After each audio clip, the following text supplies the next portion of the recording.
একমাত্র মেয়েকে শ্বশুরবাড়ি থেকে ফিরিয়ে নিতে এসেছে নীলিমা ও পরেশ। ওই রকম একটা ছেলের সাথে থাকা যায় নাকি?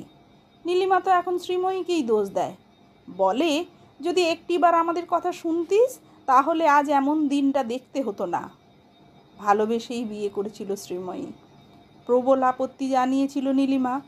পরেশ তো রাগ করে 3 দিন শ্রীময়ীর সাথে কথাই বলেনি। শেষ পর্যন্ত মেয়ের জেদের কাছে হার মানতে বাধ্য হয়েছিল দুজনেই। শ্রীময়ী জেদ ধরে বসেছিল, পরেশের মুখের ওপর জানিয়ে দিয়ে বলেছিল, বিয়ে যদি করতেই হয় তাহলে শাকনিককেই করব, অন্য কাউকে বিয়ে করা আমার পক্ষে সম্ভব নয় বাবা। নীলিমা অবশ্য বলেছিল, ভবিষ্যতে খারাপ কিছু হলে সে দায়ভার আমরা নেব না। কিন্তু উপায় কি? মুখে যতই বলুক নিজের মেয়ে তো, ওই রকম একটা পঙ্গু ছেলের সাথে সারা জীবন কাটানো যায় নাকি?